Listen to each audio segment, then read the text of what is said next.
கர்த்தருடைய பரிசுத்த நாமத்திற்கு மகிமை உண்டாகட்டும்.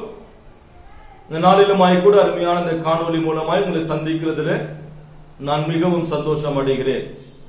துதியுங்கள் அற்புதங்களை காணுவீர்கள் என்ற அருமையான தலைப்பு மூலமாய் இந்த நாளிலே கூட நாம் தேவனாய் கர்த்தரை நாம மகிமைப்படுத்த போகிறோம்.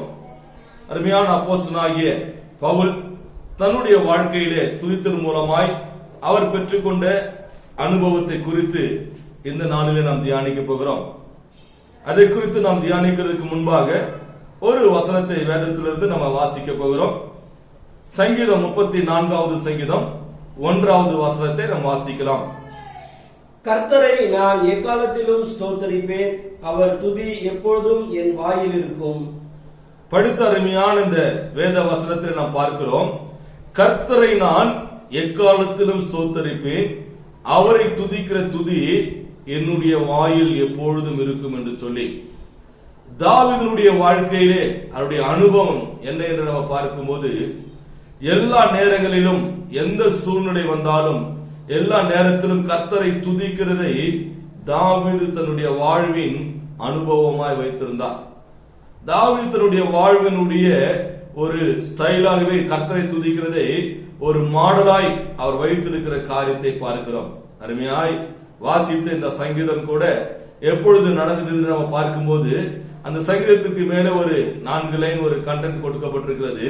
அதாவது ஆகீஸ் என்ற அந்த ராஜாவுக்கு முன்பாக தாவீது வேஷம் மாறின போது நடந்த சம்பவம் என்று பார்க்கிறோம். இந்த சம்பவத்தை நாம் 1 சாமுவேல் 21வது அதிகாரம் 11வது வசனத்துல வாசிக்கும் போது, ஆகீஸினுடைய ஊழியக்காரர்கள் தாவீதை குறித்து இப்படியாய் சொல்லுகிறார்கள்: சவுல் கொன்றது 1000, தாவீது கொன்றது 10,000 அல்லவா? இந்த தாவீது நம்முடைய எல்லைகளுக்குள்ளாய் வந்திருக்கிறார், ஆகீஸினுடைய எல்லைகளுக்குள்ளாய் வந்திருக்கிறார் என்று சொல்லி ராஜாவினிடத்தில் போய் இந்த காரியத்தை அறிவித்தார்கள். அப்பொழுது ராஜா தாவீதை கொல்லும்படியாய் அவனை அங்கு அழைத்து வரும்படியாய் கொண்டு வந்த போது, அங்கே இந்த காரியங்கள் எல்லாம் தாவீது கேள்விப்பட்ட போது, அந்த ஆகீஸ் ராஜாவுக்கு முன்பாக தாவீது ஒரு பித்தம் கொண்டவனை போல, ஒரு பைத்தியக்காரனை போல தன்னுடைய முகநாடியை வேறுபடுத்திக் கொண்டு தன்னுடைய எச்சையை தானில ஒழுங்கும்படியாய் தன்னுடைய கையினாலே இருந்த அந்த கதவை கீறிக்கொண்டு ஒரு பைத்திய சேட்டை செய்கிறதை பார்க்கிறோம். அப்பொழுது அந்த ஆகீஸ் ராஜா இப்படியாய் சொல்கிறான்: இந்த பைத்தியக்காரனை ஏன் என்னிடத்தில் கொண்டு வந்தீர்கள்?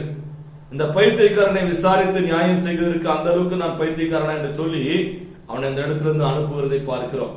அப்படியாய் சவுல் ராஜாவினுடைய கைக்கு தப்பி போய் ஆகீஸ் ராஜாவினிடத்தில் தஞ்சம் போன தாவீதுக்கு ஆகீஸ் ராஜாவின் மூலமா எந்த ஆபத்தும் வராதபடிக்கு தேவன் காத்து கொண்ட போது, அந்த சூழ்நிலை தான் இந்த பாடலை, இந்த சங்கீதத்தை தாவீது எழுதுகிறார். கர்த்தரை நான் எக்காலத்திலும் ஸ்தோத்தரிப்பேன், அவரை துதிக்கிற துதி எப்போது என்னுடைய வாயில் இருக்கும் என்று சொல்லி, ஒரு பக்கம் தன்னுடைய சொந்த அதிபதியாகிய சொந்த ராஜாவாகிய சவுலின் மூலமாய், தன்னுடைய மாமனாராகிய சவுலின் மூலமாய் ஒரு பக்கத்தில் நெருக்கமும் மரணத்துக்கு பயந்து ஓடுகிற சூழ்நிலை, இன்னொரு பக்கம் அண்டையில் இருக்கக்கூடிய பக்கத்தில் இருக்கிற ராஜாவிடத்தில் அடைக்கலம் போகலாம் என்று சொல்லி பார்க்கும்போது, அங்கேயும் தாவீது நெருக்கப்படுகிறார், தாவீது துரத்தி விடப்படுகிற சூழ்நிலையை பார்க்கிறோம். இந்த சூழ்நிலை மத்தியிலும் தாவீது சொல்லக்கூடிய காரியம், கர்த்தரை நான் எக்காலத்திலும் ஸ்தோத்தரிப்பேன், அவரை துதிக்கிற துதி எப்போதனுடைய வாயில் இருக்கும் என்று சொல்லி. ஆம் பிரியமானவர்களே, நம்முடைய வாழ்க்கையிலே அநேக நேரங்களிலே நாம் என்ன செய்கிறோம்? சில பிரச்சனைகள், போராட்டங்கள், நாம் விரும்பத்தகாத சில காரியங்கள் வரும்போது நாம் தேவனாய் கர்த்தரை துதிக்கிறதுக்கு பதிலாய் நம்முடைய வாயிலிருந்து நம்ம பதறி பேசுகிறதையும், நாம் தேவனாய் கர்த்தருக்கு விரோதமாய் பேசுகிறதையும், முறுமுறுக்கிறதையும் நாம் பார்க்கிறோம். ஆனால் தாவீதுடைய வாழ்க்கையினுடைய அனுபவம் என்னவென்று பார்க்கும்போது, நான் கர்த்தரை எக்காலத்திலும் ஸ்தோத்தரிப்பேன். இந்த எக்காலம் என்பது எதை குறிக்கிறது? நான் சந்தோஷமா இருந்தாலும் கர்த்தரை ஸ்தோத்தரிப்பேன், துக்கமா இருந்தாலும் கர்த்தரை நான் ஸ்தோத்தரிப்பேன், மரணத்துக்கு நான் பயந்து ஓடிக்கொண்டிருந்தாலும் நான் கர்த்தரை ஸ்தோத்தரிப்பேன். எந்த சூழ்நிலையும், எந்த பிரச்சனையும், எந்த போராட்டமான காரியங்கள் வந்தாலும் நான் கர்த்தரை ஸ்தோத்தரிப்பேன் என்று சொல்லி பார்க்கிறோம். பவுலுடைய வாழ்க்கையில் கூட பவுல் இப்படியா சொல்லுகிறார்: நிர்வாணமோ, பசியோ, பட்டினியோ, வேதனையோ, உபவாசமோ, பாடுகளோ உபத்திரங்களோ கஷ்டங்களோ அடிகளோ எதுவும் என்னை கிறிஸ்துவின் அன்பிலிருந்து என்னை பிரிக்காது என்று சொல்லி பார்க்கிறோம். அப்படி என்றால் நம்முடைய வாழ்க்கையில கூட, நம்முடைய வாழ்க்கையில் இப்பேற்பட்ட சில சூழ்நிலைகளுக்குள்ளாய் நாம் கடந்து போகும்போது நாம் கர்த்தருக்குள்ளாய் நாம் பலனடைகிற ஒரு காரியத்தை நாம் பார்த்துக் கொள்ள வேண்டும். யோபு பக்தன் இப்படியாய் அவன் நெருக்கப்படுகையிலே தனக்கு உண்டான எல்லாவற்றையும் இழந்த போது யோபு இப்படியாய் சொன்னார். 1வது அதிகாரத்தில் வாசிக்கிறோம், கர்த்தர் கொடுத்தார், கர்த்தர் எடுத்தார், கர்த்தருடைய நாமத்திற்கு ஸ்தோத்திரம் என்று சொல்லுகிறதை பார்க்கிறோம். அப்படியாய் கர்த்தர் செய்கிற எல்லாவற்றிற்கும் கர்த்தர் நம்முடைய வாழ்க்கையில் சில நேரங்களிலே கஷ்டமான சூழ்நிலை அனுமதிக்கலாம். சில நேரங்களில் நம் பாடுகளுக்குள்ளாய், உபத்திரவங்களுக்குள்ளாய், வேதனைகளுக்குள்ளாய், கண்ணீருக்குள்ளாய் நம்ம கடந்து போகலாம். ஆனால் எந்த சூழ்நிலையை பார்த்து நீங்கள் கலங்கி போகாதீங்க. நான் உன்னோடு கூட இருந்து உன்னை ஆஸ்வதிப்பேன் என்று சொன்ன தேவன் நம்மோடு கூட இருக்கிறார் என்று நம்ம போன வாரத்தில் பார்த்தோம், 1ஆம் தேதி பார்த்தோம். இந்த நாளிலே கூட நாம் பார்க்க போகிறோம், கர்த்தரை அவர் நம்மோடு இருக்கிற தேவன் நமக்கு நிச்சயமா அற்புதம் செய்வார். நாம் செய்ய வேண்டியது, நாம் தேவனாய் கர்த்தரை துதிக்க வேண்டும். அப்போஸ்தலனாகிய பவுல் இப்படியாய் சொல்லுகிறார், 1 தெசலோனிக்கேயர் 5வது அதிகாரம் 18வது வசனத்திலே, எல்லாவற்றிலேயும் ஸ்தோத்திரம் செலுத்துங்கள், அப்படி செய்வது கிறிஸ்து இயேசுவுக்குள்ளாய் உங்களை குறித்து தேவனுடைய சித்தமாய் இருக்கிறது என்று சொல்லி, எல்லா காரியங்களுக்காகவும் நாம் கர்த்தரை ஸ்தோத்திரிக்க வேண்டும். இதுதான் கிறிஸ்து இயேசுவுக்குள்ளாய் தேவனுடைய நம்மை குறித்து சித்தமாய் இருக்கிறது. நாம் கலங்குகிறதுனாலேயோ, வேதனைப்படுகிறதுனாலேயோ, துக்கப்படுகிறதுனாலேயோ, துயரப்படுகிறதுனாலேயோ, கவலைப்படுகிறதுனாலேயோ ஒன்றும் நடக்க போகிறது கிடையாது. ஆனால் ஆண்டவர் நம்மை குறித்து என்ன சித்தம் வைத்துக் கொண்டிருக்கிறார்?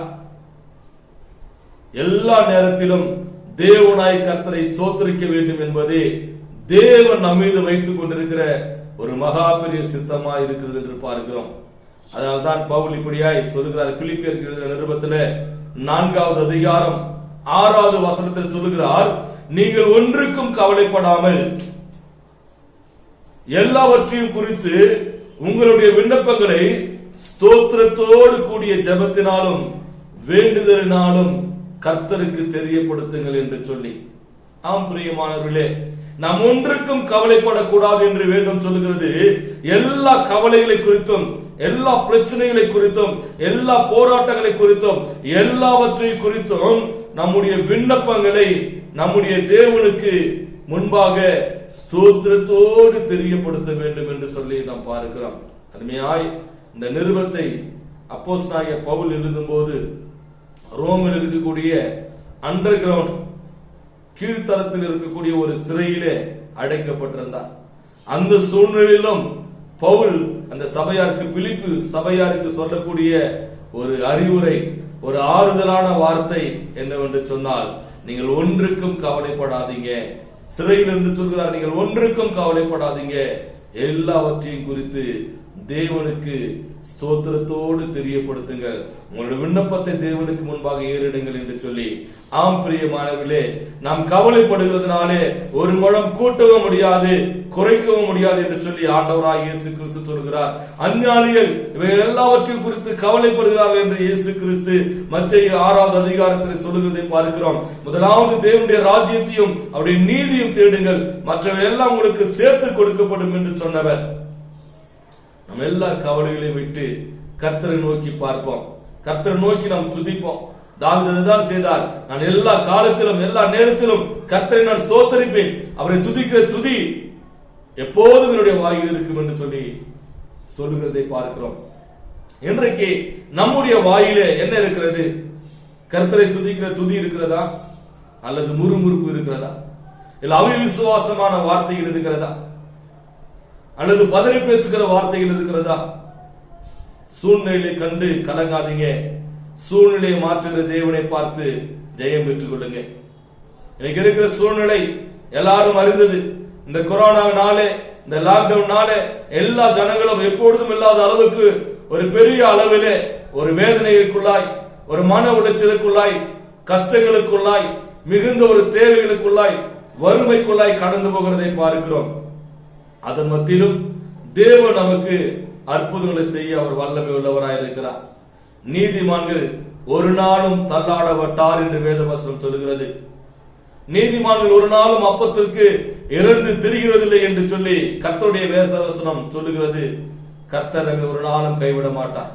தேவன் நிச்சயமா நம்முடைய வாழ்க்கையிலே ஒரு பெரிய அற்புதத்தை அதிசயத்தை காண்பார்.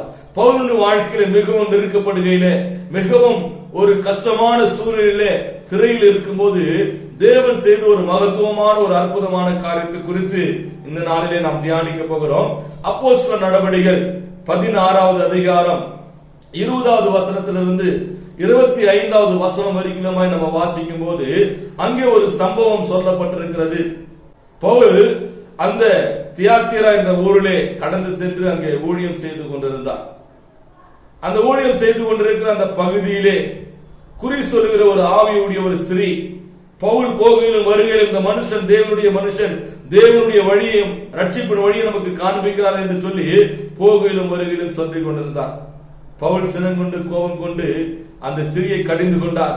அப்பொழுது அந்த ஸ்திரீக்குள் இருந்த அந்த குறி சொல்லுகிற ஆவி அவளை விட்டு விலகி போனது. அந்த ஸ்திரீ நிமித்தமாய் அங்கே சில யூதர்கள், சில ரோமர்கள் அங்கே ஆதாயம் தேடிக் கொண்டிருந்தார்கள். அவர்களுக்கு அது மிகவும், எங்களுடைய ஆதாயம் அற்று போனதே, என்னுடைய வருமானம் இல்லாமல் போனது என்று சொல்லி அவர்கள் பவுலை பிடித்துக் கொண்டு போய் ரோமரிடத்தில் கொடுத்தார்கள். இந்த பவுலும் சில்வாவும் நாம் கடைபிடிக்க கூடாத சில முறைகளை இவர்கள் போதிக்கிறார்கள் என்று சொல்லி அவர்களை குறித்து பொய்யாய் குற்றம் சாட்டி ரோமர் கையில் ஒப்படைக்கிறதை பார்க்கிறோம். ரோம அந்த படை வீரர்கள் பவுலை அடித்து அவரை சித்திரவதை செய்து அங்கு உள்காவல் அறையிலே கொண்டு போய் அவரை சிறையில வைத்தார்கள் என்று பார்க்கிறோம். 25வது வசனம் இப்படியாய் சொல்லுகிறது, நாம் வாசிக்கலாம்.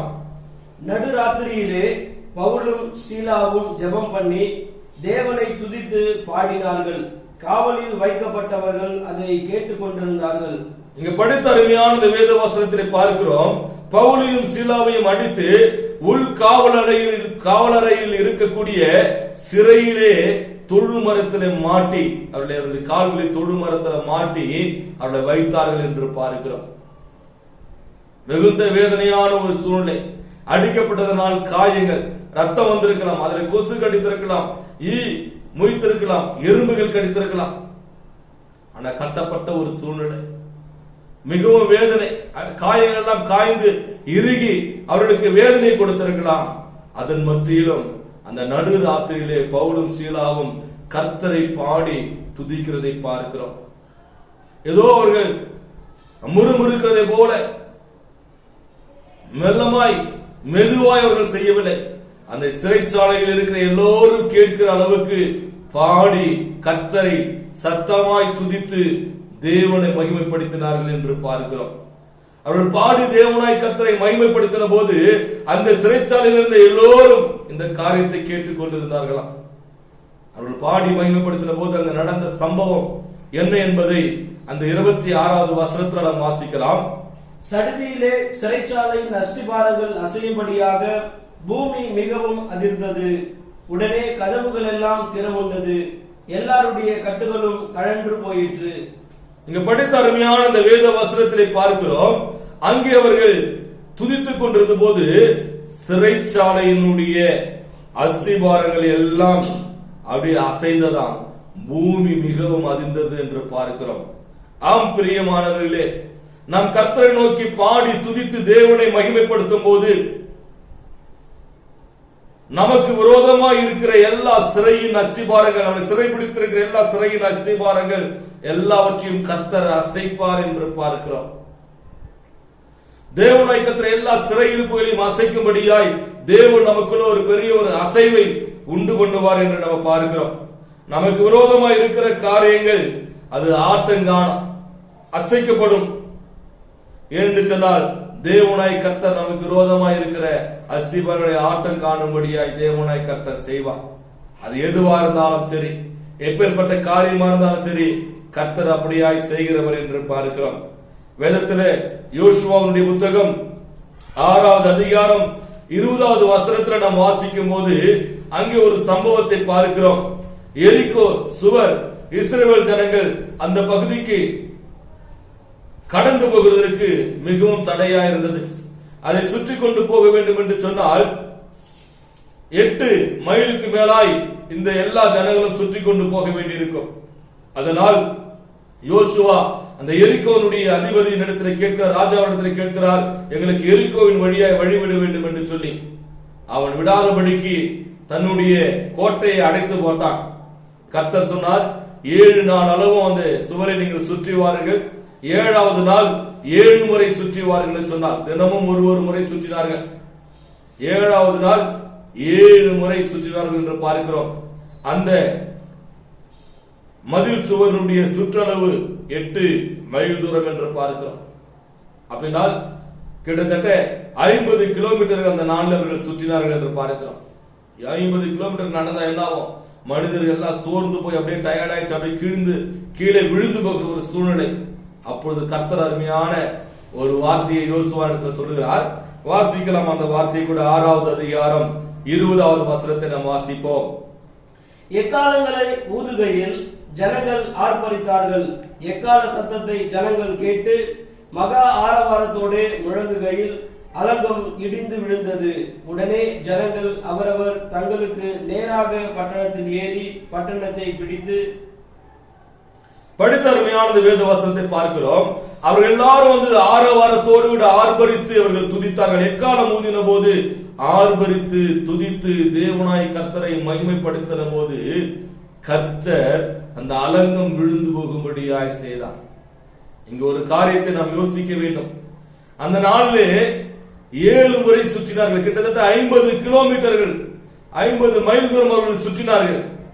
50 மைல் ஒரு மனிதன் நடந்த பிற்பாடு அவனுக்கு எங்க தெம்பு இருக்கும்? சோர்ந்து போயிட்டு இருப்பான். எக்காலம் ஊதுகிறது. அப்படி தன்னுடைய அடி வயிற்றிலிருந்து சத்தம் வராதனால அடி வயிற்றிலிருந்து ஒரு சத்தத்தை எழுப்பி இருப்பார்கள். பலத்த சத்தத்தை வயிற்றிலிருந்து எழுப்பி ஒரு கர்த்தரை துதித்திருப்பார்கள். கர்த்தர் அவருடைய அங்கலாய்ப்பை பார்த்தார், அவருடைய வேதனைகளை பார்த்தார். கர்த்தர் ஒரு அற்புதத்தை செய்தார். அந்த மதில் செவுரு இடிந்து விழும்படியாய் கர்த்தர் அற்புதத்தை செய்தார். இது சாதாரண நம்ம ஊர்ல பாக்குற காம்பவுண்ட் சுவர் மாதிரி கிடையாது. அந்த மதில் சுவர் மேல ஒரே நேரத்துல 3 ரதங்கள் போகுமா மேல. அந்த மதில் சுவர் மேலதான் ராகாப் என்ற அந்த வேசியுடைய வீடு இருந்தது என்று பார்க்கிறோம். ஒரு வீடே மேல இருந்துச்சு. அப்படின்னா அது எவ்வளவு பெரிய சுவர் என்று பாருங்க. சில வரலாற்று ஆசிரியர்கள் சொல்லுகிறார்கள் அது 300 அடி அகலம் கொண்டது என்று சொல்லி. அப்பேற்பட்ட பிரம்மாண்டமான ஒரு மதில் சுவர் விழுந்தது, துதியினாலே விழுந்தது என்று பார்க்கிறோம்.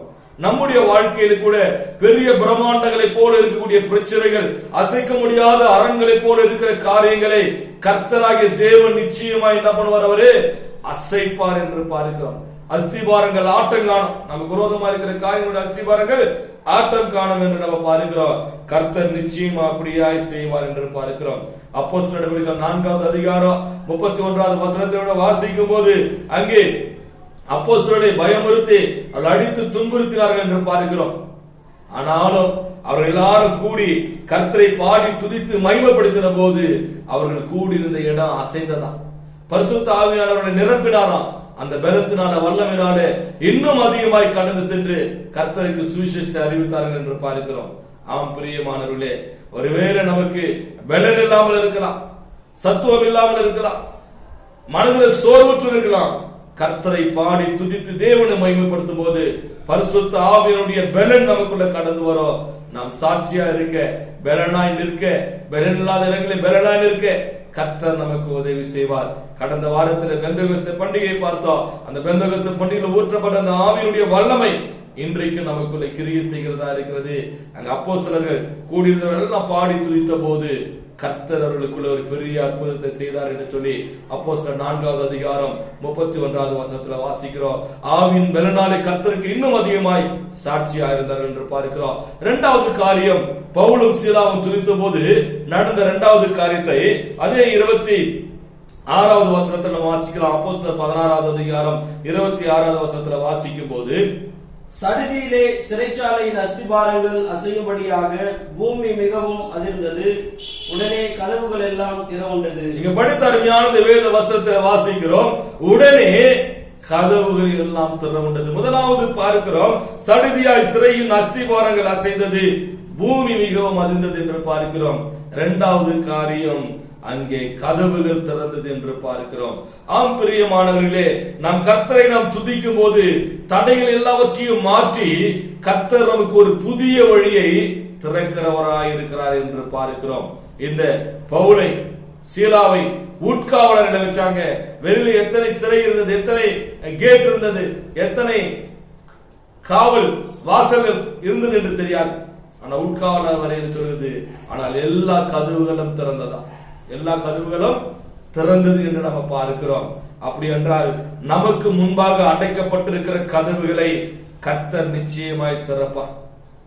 திறக்க வேண்டும் என்று சொன்னா நாம முறுமுறுக்கிறதை விட்டு கர்த்தரை நோக்கி நாம் துதிக்க வேண்டும்.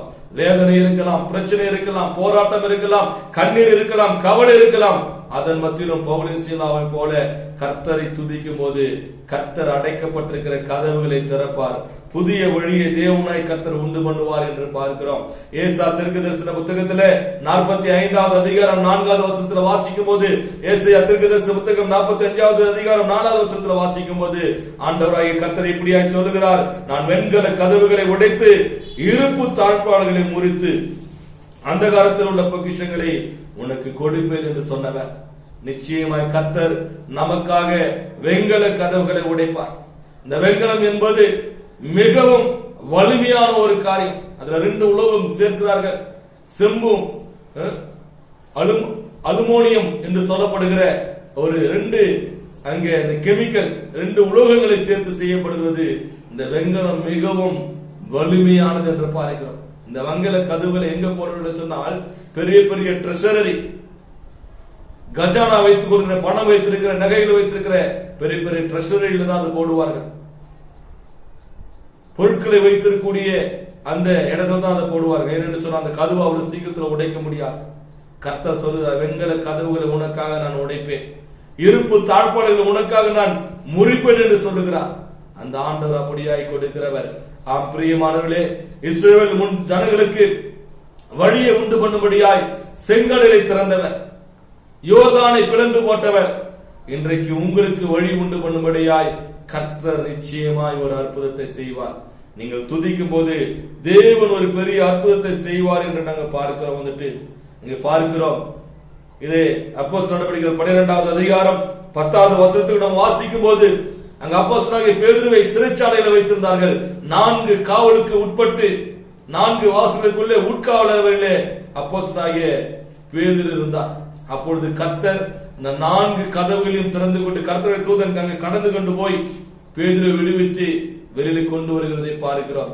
தாம் அபிஷேகம் பண்ணின பிள்ளைகளுக்காக, தம்முடைய பிள்ளைகளுக்காக எத்தனை சிறைகள் மூடி இருந்தாலும், எத்தனை கதவுகள் நமக்கு விரோதமாய் அடைக்கப்பட்டிருந்தாலும் கர்த்தர் எல்லா கதவுகளையும் திறக்க வல்லவர் என்று பார்க்கிறோம்.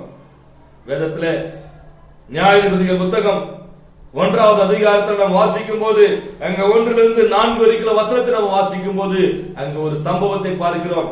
இஸ்ரவேல் ஜனங்கள் கானான் தேசத்திற்கு வந்தார்கள். எவ்வளவு நாட்கள் யோசுவாவை வழிநடத்தி கொண்டு வந்தார். கானான் தேசத்தில் இருக்கும் போது அவர்களுக்கு விரோதமாய் கானானியர்களும் பெலிஸ்தியர்களும் யுத்தம் பண்ணும்படியாய் கடந்து வந்தார்கள். அப்பொழுது யார் இவர்களோடு போய் யுத்தம் பண்ணுகிறது என்று சொல்லி அவர்களுக்குள்ளே வாக்குவாதம் வந்தது. அப்போது கர்த்தரிடத்தில் அவர்களை விசாரித்தார்கள்.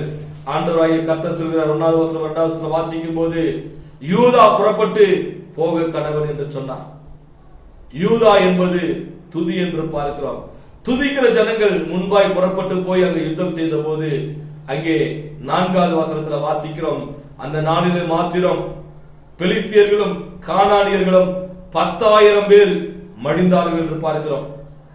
கர்த்தர் ஒரு பெரிய ஒரு ரட்சிப்பை அவர்களுக்கு கொடுத்தார் என்று பார்க்கிறோம். காரணம், கர்த்தரத்தில் விசாரிக்கும் போது யூதா புறப்பட்டு போக கடவன் என்று சொல்லி பார்க்கிறோம். யூதா என்பது துதி என்ற அர்த்தம். துதிக்கிற ஜனங்கள் புறப்பட்டு போகும்போது கர்த்தர் எல்லா சிறையிருப்புகளையும் மாற்றுவார். கர்த்தர் அடைக்கப்பட்டிருக்கிற எல்லா கதவுகளையும் உடைத்து ஒரு புதிய வழியை தேவனாய் கர்த்தர் உண்டு பண்ணுவார் என்று நம்ம பார்க்கிறோம். அடுத்து 3வது காரியம், அதே வசனத்திலே 26வது வசனத்திலே அப்போஸ்தலர் 16வது அதிகாரம் 26வது வசனத்திலே பவுலும் சீலாவும் துதித்தபோது 3வது ஒரு காரியம் நடந்தது. அந்த காரியத்தை குறித்து நாம் தியானிக்கலாம். வாசிப்போம் அதே வசனத்தை. சடுதியிலே சிறைச்சாலையின் அஸ்திபாரங்கள் அசையும்படியாக பூமி மிகவும் அதிர்ந்தது, உடனே கதவுகள் எல்லாம் திறவுண்டது, எல்லாருடைய கட்டுகளும் கழன்று போயிற்று. வேதவசனம் இங்கே பார்க்கிறோம், எல்லாருடைய கட்டுகளும் கழன்றது. முதலாவது பார்க்கிறோம், சிறைச்சாலை அஸ்திபாரம் அசைந்தது, பூமி அதிர்ந்தது. இரண்டாவது காரியம், கதவுகள் திறவுண்டது என்று பார்க்கிறோம். மூன்றாவது பார்க்கிறோம், எல்லாருடைய கட்டுகளும் கழன்றது. இவர்கள் துதித்து பாடின போது இங்கே பவுலும் சில்வா இவர்கள் இருவருடைய கட்டுகள் மாத்திரம் கழலவில்லை. அந்த சிறைச்சாலையில யார் யாரெல்லாம் கட்டப்பட்டிருந்தார்களோ எல்லாருடைய கட்டுகளும் கழன்றது என்று பார்க்கிறோம். ஆம் பிரியமானவர்களே, நாம் துதிக்கும் போது, நாம் ஜெபிக்கும் போது, கர்த்தரை ஆராதிக்கும் போது, மகிமைப்படுத்தும் போது நாம மாத்திரம் ஆசீர்வதிக்கப்படுகிறது அல்ல, நம்மை சுற்றிலும் கர்த்தர் ஒரு பெரிய விடுதலையை, ஒரு பெரிய அற்புதத்தை, ஒரு பெரிய அதிசயத்தை தேவனாய் கர்த்தர் செய்வார் என்று நம்ம பார்க்கிறோம். சங்கீதம் 146வது சங்கீதத்தில் 7வது வசனத்தில் வாசிக்கும் போது கட்டுண்டவர்களை கர்த்தர் விடுதலையாக்குறார் என்று பார்க்கிறோம். நாம் துதிக்கும் போது நாம் கட்டுண்டிருக்கிற ஜனங்களை கர்த்தர் விடுதலை ஆக்குவார் என்று பார்க்கிறோம். ஏசா 10வது அதிகாரம் 27வது வசனத்தை நாம் வாசிக்கும் போது, ஏசா 10வது அதிகாரம் 27வது வசனத்தை நாம் வாசிக்கும் போது கர்த்தருடைய வார்த்தை இப்படியாய் சொல்லுகிறது, அந்நாளிலே உன் தோளில் நின்று அவன் சுமையையும் உன் கழுத்தில் நின்று அவன் நுகத்தையும் நீக்கப்படும், அபிஷேகத்தினாலே நுகங்கள் முறிந்து போகும் என்று பார்க்கிறோம். படித்த அருமையான வசனத்தை பார்க்க, நாளிலே உன் தோளில் நின்று அவனுடைய சுமையும் உன் கழுத்தில் நின்று அவனுடைய நுகமும் நீக்கப்படும், அபிஷேகத்தினாலே நுகங்கள் முறிந்து போகும் என்று பார்க்கிறோம். பிரியமானவர்களே, நாம் துதிக்கும் போது நம் மேல தேவனுடைய அபிஷேகம் வருகிறதா இருக்கிறது. அந்த அபிஷேகம் வரும்போது நம்மளை கட்டி வைத்திருக்கிற எல்லா கட்டுக்களையும் உடைத்து போடும், எல்லா நுகங்களையும் முறித்து போடும் என்று பார்க்கிறோம். ஒருவேளை சத்ரு நம்ம மேல நுகங்களை வைத்திருக்கலாம், எல்லா நுகத்தையும் தேவனாய் கர்த்தர் முறித்து போட அவர் வல்லமை உள்ளவர் என்று பார்க்கிறோம். 2 நாளாகமம் 20வது அதிகாரம் 22வது வசனத்தில் வாசிக்கும் போது, 2 நாளாகமம் 20வது அதிகாரம் 22வது வசனத்திலே அங்கே ஒரு சம்பவம் சொல்லப்பட்டிருக்கிறது. இந்த யோசபாத் ராஜாவுக்கு விரோதமாய் 3 விதமான ஜனங்கள் கூட்டம் கூடி வந்தார்கள். அம்மோனியர்களும் மோவாபியர்களும் அம்மோன் புத்திரர்களும் கூடி வந்து திரளான ஜனங்கள் இந்த யூத ஜனங்களுக்கு விரோதமாய் கடந்து வந்தார்கள். அப்பொழுது இந்த யூத ராஜா யோசபாத் சொல்கிறார், ஆண்டவரே, இந்த திரளான ஜனங்களுக்கு முன்பாக நிற்கிறது எங்களுக்கு பலன் இல்லை, அவர்கள் எல்லாரும் எங்கள் மேல் வந்து விழுந்தால் நான் எல்லாம் மறித்து போவோமே என்று சொல்லி அவர் அங்கலாய்ப்போடு தன்னுடைய குழந்தை குட்டிகள், சிறிமார்கள் எல்லாரும், சிறியோர் முதல் கொண்டு பெரியோர்களுக்கு கர்த்தருடைய சமூகத்தில் கூடி வந்து ஆண்டவரிடத்தில் தேவனை துதித்தார்கள் என்று பார்க்கிறோம். அவர்கள் கர்த்தரை துதித்த போது கர்த்தர் அவர்களுக்கு அற்புதமாய் ஒரு விடுதலை அவர்களுக்கு கட்டளையிட்டார். அந்த வசனத்தை வாசிக்கலாம். 20வது அதிகாரம் 22வது வசனத்திலே, அவர்கள் பாடி துதி செய்ய தொடங்கின போது யூதாவுக்கு விரோதமாய் வந்து பதிவிருந்த அம்மோன் புத்திரரையும் மோவாபியரையும் சேயீர் மலை தேசத்தாரையும் ஒருவருக்கு விரோதமாய் ஒருவரை கர்த்தர் எழும்ப பண்ணினதினால் அவர்கள் வெட்டுண்டு விழுந்தார்கள். படித்த அருமையான வேத வசனத்திலே பார்க்கிறோம், அங்கே கூடியிருந்த அங்கே இருந்தவர்கள் படை வீரர்களையும் போர் வீரர்களையும் ஆராதிக்கிறவர்கள் துதிக்கிறவர்களையும் கர்த்தர் சொல்கிறார், பாடுகிறவர்களை முன்னாடி நிறுத்து, படைவீரர்களை பின்னாடி நிறுத்தி அவர் எல்லாரும் சேனை நோக்கி போகும்படியாய் செய், கர்த்தர் நல்லவர், அவர் கிருபை என்றும் உள்ளது என்று சொல்லி பாடி துதியுங்கள் என்று சொன்னார். அப்படியாய் அவர்கள் கர்த்தர் நல்லவர், அவர் கிருபை என்றும் உள்ளது என்று சொல்லி பாடி துதித்த போது அவர்களுக்கு விரோதமாய் கூடி வந்த அந்த 3 கூட்டத்தாரையும் கர்த்தர் ஒருவருக்கு விரோதமாய் ஒருவரை எழும்ப செய்ததினாலே ஒருவன் கூட மீண்டு போகாதபடிக்கு எல்லாரும் ஆண்டு போனார்கள் என்று பார்க்கிறோம். கர்த்தர் ஒரு பெரிய ரட்சிப்பை, ஒரு பெரிய ஒரு விடுதலையை அவர்களுக்கு காண்பித்தார் என்று பார்க்கிறோம். ஆம் பிரியமானவர்களே, அங்கே வேதம் நமக்கு விரோதமாய் கட்டப்பட்டிருக்கிற, நமக்கு விரோதமாய் வரக்கூடிய சத்துருடைய நுகங்களை நாம் துதிக்கும் போது தேவனாய் கர்த்தர் முறித்து போடுவார் என்று பார்க்கிறோம். துதிக்கும் போது நமக்கு விரோதமாக இருந்த கட்டுக்கள் உடையும் என்று பார்க்கிறோம். இன்னைக்கு அநேகர் பிசாசுடைய கட்டுகளினாலே, மாந்திரிக கட்டுகளினாலே, பில்லிசுடைய கட்டுகளினாலே, ஏவலினாலே, சத்துருடைய காரியங்கள் கட்டப்பட்டிருக்கலாம். அநேக வேறு விதமான உலக பிரகாரமான சில கட்டுகளினாலே கட்டப்பட்டிருக்கலாம். சத்துருடைய நுகம் உங்கள் மேல இருக்கலாம், அதிகாரியுடைய நுகம் நம்ம மேல இருக்கலாம், நமக்கு மேல இருக்கிறவருடைய நுகம் நம்ம மேல நம்மளை அழுத்தி கொண்டு வேதனைப்படுத்தி கொண்டு இருக்கலாம். வேத வசனம் சொல்லுகிறது, அவருடைய அபிஷேகத்தை நாம் துதிக்கும் போது கர்த்தர் நம்முடைய எல்லா நுகங்களையும் எல்லா கட்டுக்களையும் உடைத்து போடுவார் என்று பார்க்கிறோம். அப்படியாய் வேத வசனம் சொல்லுகிறது. நாம் தேவனாய் கர்த்தரை நாம் துதிப்போம். ஏசாயா 43வது அதிகாரம் 21வது வசனம் சொல்லுகிறது, ஆண்டவர் எப்படியாய் சொல்லுகிறார், இந்த ஜனத்தை நான் எனக்கென்று ஏற்படுத்தினேன், இவர்கள் என்னுடைய துதியை சொல்லி வருவார்கள் என்று சொல்லி. ஆம் பிரியமானவர்களே, நாம் தேவனுக்காக ஏற்படுத்தப்பட்டவர்கள், கர்த்தருடைய துதியை சொல்லி வரும்படியாக நாம் ஏற்படுத்தப்பட்டவர்கள். ஆண்டவரை துதித்து பாடி அவரை மகிமைப்படுத்துவதே தேவனுக்கு பிரியமான காரியமும் கூட. சங்கீதம் 71வது சங்கீதம் 8வது வசனத்தில் சொல்லுகிறது, இப்படியாய் தாவீது சொல்லுகிறார், என் வாய் துதியினாலும் நாள்தோறும் ஒரு மகத்துவனாலும் நிறைந்திருக்கும் என்று சொல்லி. ஆம் பிரியமானவர்களே, நம்முடைய வாய் எப்போதும் கர்த்தரை துதிக்கிற துதியினால் நிறைந்திருக்க வேண்டும். அவர் செய்கிற மகத்துவமான காரியங்களாலே நம்முடைய வாய் நிறைந்திருக்க வேண்டும். அவருடைய மகத்துவங்களை சொல்ல வேண்டும், அவர் அதிசயங்களை விவரித்து சொல்ல வேண்டும்.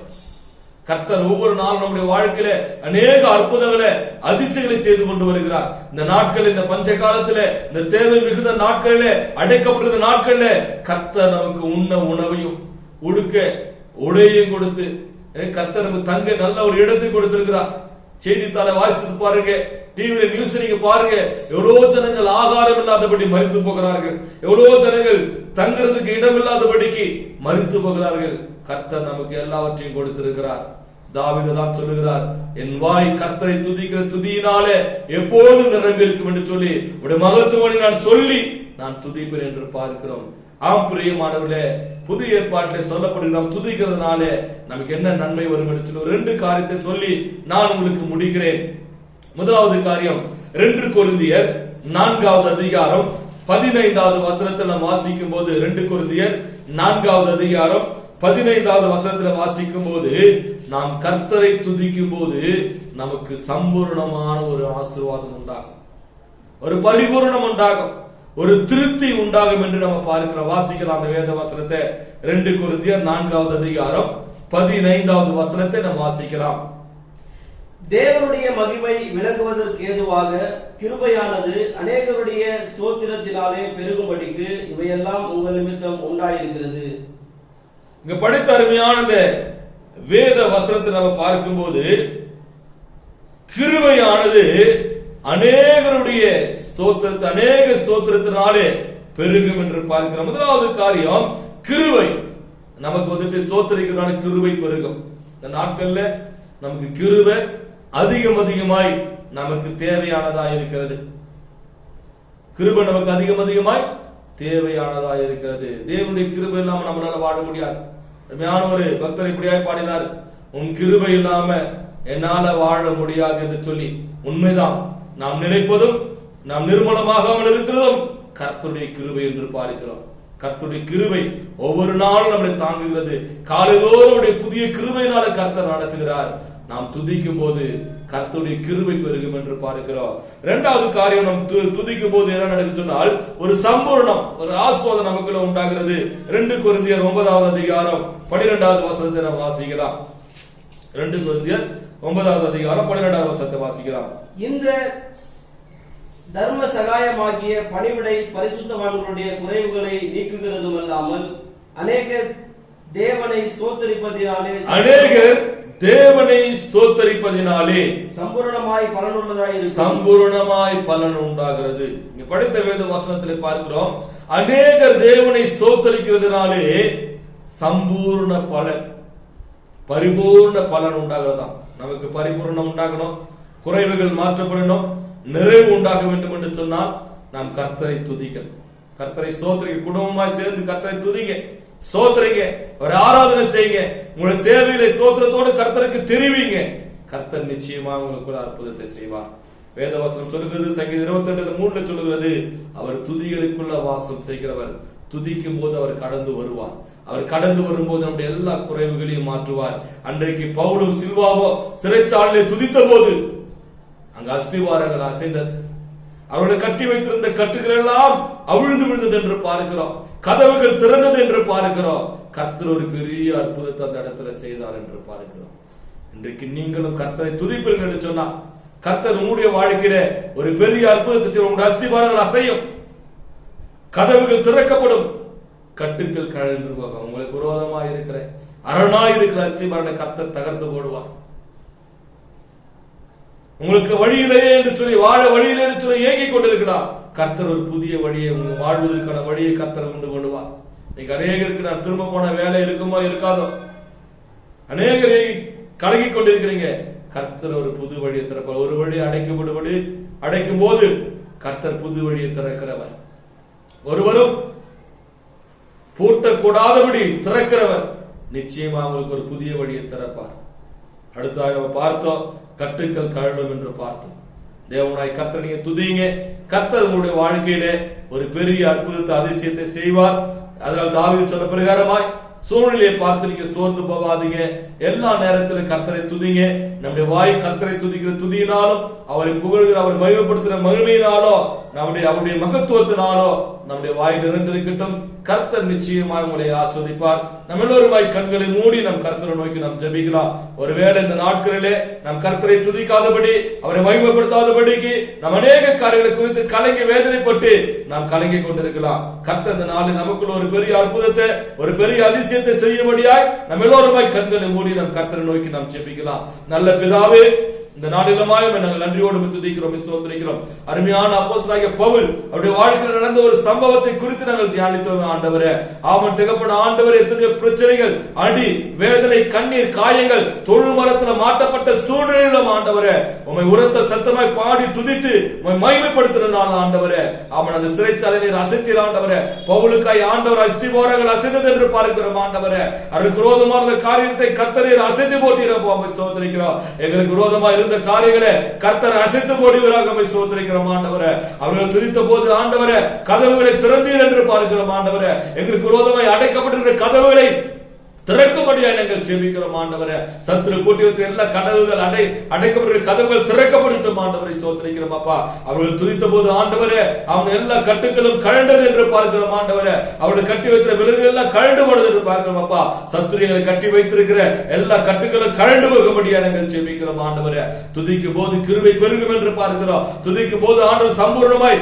ஆமன் திருப்தி உண்டாகும் என்று பார்க்கிறோம். ஆண்டவரே, ஆமன் ஆண்டவர் கர்த்தாவே தாவீது சொல்லுகிறதுமாய் உம்மை துதிக்கிறதுனால சகல ஆசீர்வாதங்களை உடைய மகத்துவத்தை சொல்லி நாங்கள் துதித்து உம்மிடத்தில் அற்புதங்கள் அதிசயங்களை பெற்றுக்கொள்ள கர்த்தர் உதவி செய்யும்படியாய் ஜெபிக்கிறோம். ஆண்டவரே, ஆமன் தகப்பன ஆண்டவர் கர்த்தரை துதித்ததினால ஆமன் ஆண்டவர் எரிகோவின் கோட்டையை தகர்க்கும்படியாய் செய்தவர். ஆண்டவரே, ஆமன் தகப்பன செங்கடல் பிளந்து வழி உண்டு பண்ணினவர், யோர்தானை திறந்தவர். ஆண்டவரே, துதித்ததினால கர்த்தாவை ஸ்தோத்திரிக்கிறோம். ஆண்டவரே, அவன் துதி புறப்பட்டு போனபோது ஆண்டவரே அவன் கானானியர்கள் பெலிஸ்தரையும் ஆண்டவரே ஜெயம் எடுக்கும்படியாய் செய்தவர். ஆண்டவரே, எங்கள் சத்துருக்களை ஜெயம் எடுக்கும்படியாய் செய்யும்படியாய் நாங்கள் ஜெபிக்கிறோம்.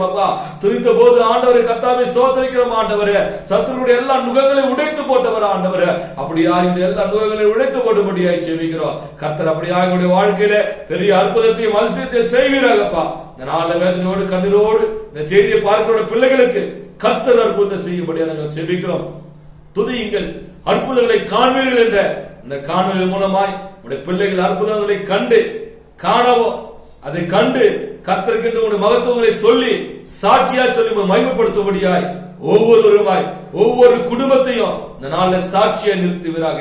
கர்த்தர் அப்படியே நடத்தும்படியாய் ஜெபிக்கிறோம். இந்த நாட்களில் ஏற்பட்டிருக்கிற கொள்ள நோய் எங்களையும் எங்களுடைய குடும்பங்கள் சபையார் விசுவாசிக்கிற இந்த காணொலியை பார்க்கிற யாவரையும் தொடாதபடிக்கு கர்த்தர் பாதுகாக்கும்படியாய் ஜெபிக்கிறோம். தேசத்திலிருந்து இந்த கொள்ளை நோயை கர்த்தரை அப்புறப்படுத்துவீராக. ஆஸ்வதிங்க. இயேசுவின் ஜெபிக்கிறோம் நல்ல பிதாவே, ஆமென். என் ஆத்துமாவே கர்த்தரை ஸ்தோத்ரி, என் முழு உள்ளமே பரிசுத்த நாமத்தை ஸ்தோத்ரி. என் ஆத்துமாவே கர்த்தரை ஸ்தோத்ரி, அவர் செய்த சகல உபகாரங்களையும் மறவாதே. ஆமென். நம்முடைய ஆண்டவராகிய இயேசு கிறிஸ்துவின் கிருபையும் பிதாவாகிய தேவனுடைய அன்பும் பரிசுத்த ஆவியின் அன்பினைக்கும் சமாதானமும் சந்தோஷமும் நம் அனைவரோடும் பரிசுத்தவான்களே அவரோடு இருப்பதாக. ஆமென், ஆமென், ஆமென். எல்லாருக்கும் ஸ்தோத்திரம். கர்த்தர் நம்மை ஆசீர்வதிப்பாராக. துதியுங்கள், கர்த்தர் அற்புதங்களை காண முடியாது செய்வார். ஆமென்.